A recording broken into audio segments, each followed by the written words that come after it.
Hey, Tim Holstead, singer-songwriter. Thanks for stopping.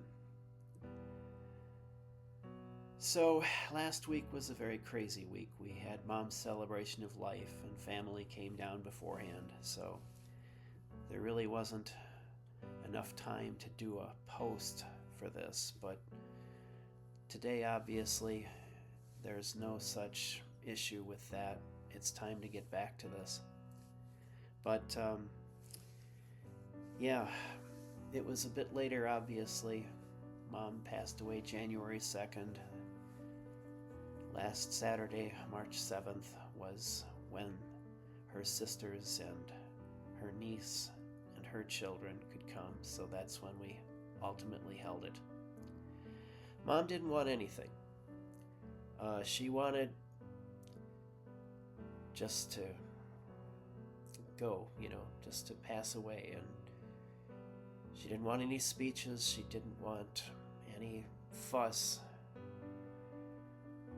Those were her wishes, but we were thinking, we gotta do at least something here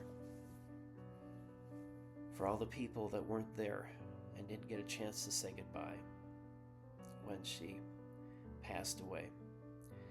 Hence the celebration of life. My sister set this up very well. She found a restaurant that we often would go to with Mom when we would visit things downtown, or after maybe we'd gone sailing, maybe we'd go there, or after visiting the museum in particular, that's when we'd go there. But they have a banquet room that's on the far end of the restaurant, which is closest to the lake. So you've got a room there with two sides have lake views, and it was really pretty, and it was done really well. The people were very gracious, very helpful, and my sister did a great job with that. I had to do the memory boards, get the pictures together. She didn't want to do that, so that fell to me. And I want to just thank my cousin Becky for the Google share that she put together, because that helped some people get pictures to us then that we wouldn't have gotten otherwise. And my daughter Callie, I want to thank her because she has an artistic eye that I don't. I'm partially colorblind, so I tend to, this is why I wear black. It's dark colors are harder to mismatch, that's what I found. But if you're putting together a board like this, it takes an artistic eye, I think, and she's got that. She draws, she paints, she works with ceramics. So when we finally got all the pictures together, a few weeks ago we got together and assembled all this and got it together. I had been asked to write a little obit piece for part of this, so I got that together and we put that on there too. And we had enough pictures. Had to sacrifice one that Callie gave me in a frame. It's like, well, let's put this on here. We need this. We need it to fill the space. So it all worked. We get there Saturday. It was, like I say, it was not an easy time. It was very hard.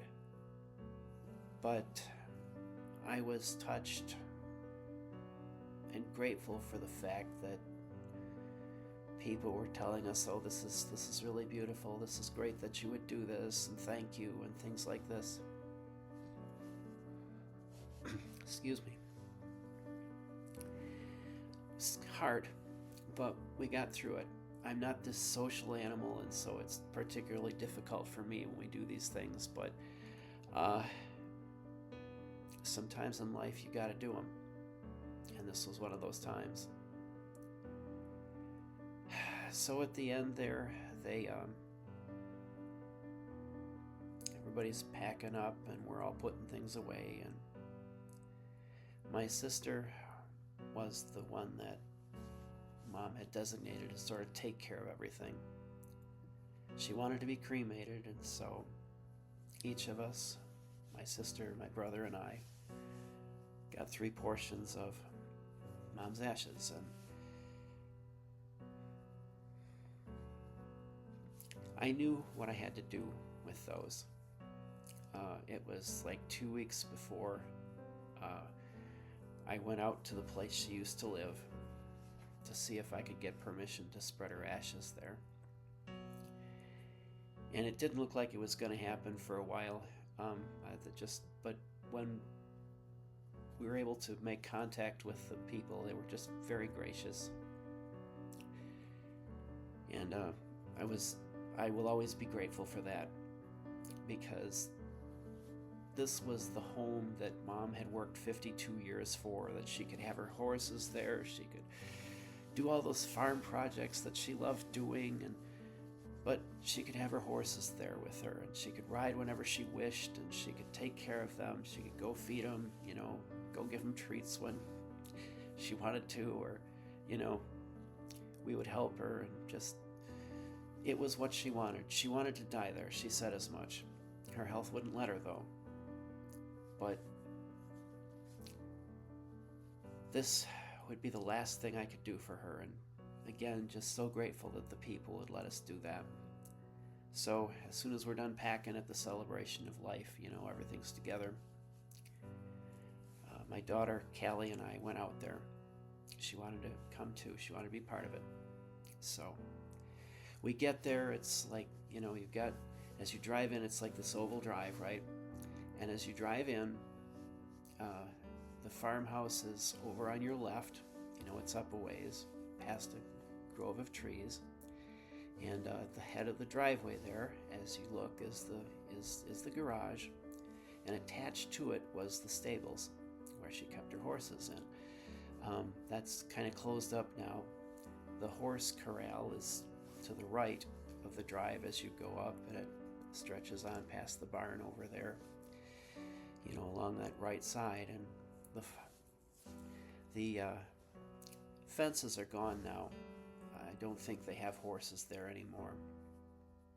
But we get there. The owner was very, like I say, very gracious. They had their dogs inside, so Callie and I could just take some time. And so we walked out into what used to be the horse corral. We walked up, past the barn. Toward the end of it, there was this stone fence that Mom had laid at the top there. She and a friend of my sister's, they'd taken all these rocks. If you've been in a farm, if you've ever been there for any length of time, tilling a field, there's rocks. They're worse than weeds. So she had all these rocks, and they took these rocks and they laid them in a line and started stacking them and everything, and that stone fence was still there. So, she had handled those stones and everything, so that's where we went and spread her ashes. But I just remember getting in front of that stone fence, and it just kind of hit me, We made it. We made it. Didn't look like it was going to happen, but it did. And so we got this urn, I was the oldest, I got the urn, so get this thing open. It's got this big cotton plug. We pull that out and then pull out the bag and with the ashes, and it's a plastic bag, and it's got this metal tab with a zip tie, and we didn't bring us scissors. But Callie's like, well, here, if we twist the top of it, we can get this thing off. So that's what we did. We helped each other, and we got it off, and I said, go ahead, honey. So she sprinkled some, and she's like, don't you want to get some? It's like, okay. So got the rest, we're just sprinkling it along this stone fence. But it happened, and was just very grateful that it happened.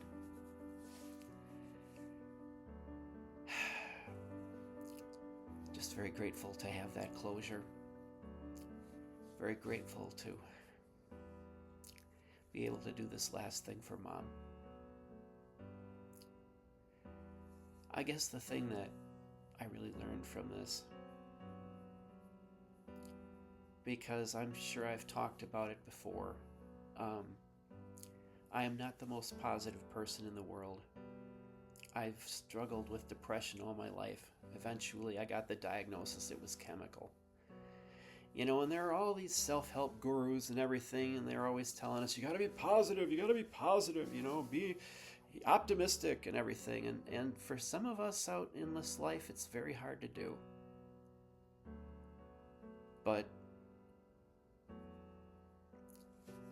I looked at this, especially the next morning, and I'm thinking about a couple of other things that were, one I woke up with, one was brought to my attention later that day. There are some tough scrapes I've been in, but it's always worked out. Not because I was the most positive, not because my mind was where it was always should have been, not because I was always smiling and I was always believing, yeah, it's gonna work. No, what did happen was I persisted. I did everything I could.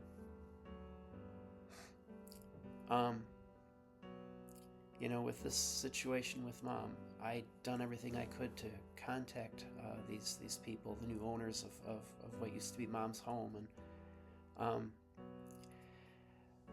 they did reach back out, and I was just very grateful that they would, and so this happened, but it was looking like it wasn't going to. I gave up on it, actually, but I'd done everything I could. And what seems to happen in this life is that when you do everything you can, you're activating the switch, that light switch, if you will, that's the universe, and it starts to work on your behalf, starts to bring things to you. There was a trip that I had to take down to Austin, Texas to do one of these 2-hour shows. Well, in this case, it wasn't a 2-hour show, it was more like one. But my engine blew on the way down, and it was just, the car's dead. How do I get there? How do I get back? How do I save all my gear? It ultimately worked, not because I was all super optimistic, but because I kept trying things. I kept working until I found something that worked in this case. You've got to do all you can or find something that works. It's just persistence. Well, I'll close this up by saying I've got the set list for this May 1st show that's coming up that I've got to go out to Oregon to do. And it's like, if I'm driving from the shores of Lake Michigan out to the western part of Oregon, which is where this is, it's not very far from the Pacific coast, it's probably not smart to do it with a 202,000 mile vehicle. So I was thinking I had to upgrade, and I actually could because of another persistence story.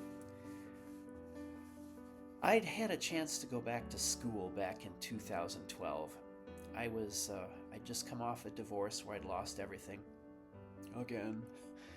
I had a lot of medical issues. There was a lot of debt because not all of it was covered by insurance. I'd inherited a lot of debt from the divorce. Wasn't mine, but it was in my name, so I got it. And so here I am. I'm working a job that's kind of killing me, really. And I had to make some changes, right? I've got to make some more money so I can at least pay this debt off, and maybe I can make some employment changes if it does really well. But nevertheless, the school lost its accreditation, right? And so they told me, basically, after one semester I was there in the summer, I'm just about done, and I get this letter. We've lost our accreditation. We're only going to be open for this fall semester. Since you can't finish your degree in that time, you're not allowed to come back. Insert sayonara, sucker. It was kind of a horrible thing. And then what they said was, well, this guy left more than 140 days before our last day being open, so we don't have to refund his money. So, why am I saying all this? Well, I tried all kinds of things. I appealed to the lender. I appealed to borrower's defense. I even called my congressperson. They ultimately said, all we can do is monitor this for you. We can't do anything else. So I'm looking at this letter. Your loan's been in forbearance. Your payments are going to start again. And, things are still tough. It's like, I can't have this. I've got to be free of it. So I ended up asking ChatGPT, which I have done to learn this type of thing, learn how to use all the video stuff and sync audio with it so I could do all the marketing stuff that the marketers want me to do. And anyway, what happened was I, give it the case, what do you think? Well, the answer comes back, this is what you got to do. I had to reappeal to the lender. I had to reappeal to borrower's defense, except this time, with this lender's application, there's 15 exhibits that are going along with it. And with the borrower's defense application, there's 25. I spent most of a week putting this together, and most of that weekend finally getting it together before I sent him certified. And the letter comes back, yeah, we think you've got a case. And then in January, I finally, that was a little earlier actually, I got this loan discharged. So, and they refunded me the money. So now I've got my Oregon set list, right? One of the things I need to make sure of is that I upgrade so I've got more chance of making it. Faithful old vehicle, that was the thing I bought after the one going to Austin died, thanks to my cousin who's an auto dealer and set me up with that. But here it is now, 202,000 miles. It still runs, but it's probably, the cross-country days with the load are probably behind it. So we worked something out, and I had this money because I kept working at this, getting this loan discharged, so I could buy a vehicle that had about 100,000 miles less. So we're set pretty much for that. That was the thing though. We're talking about Mom, and she left us that legacy. She always was just a very optimistic person. She had this belief that if you really wanted something and you kept after it, chances are you would get it. And she got that with her house, with her sailboat. And we were talking about all these things at the Celebration of Life last week.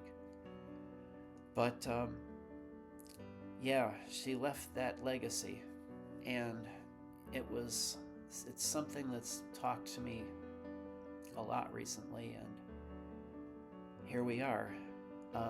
We got through that. It worked out the way that I had hoped, and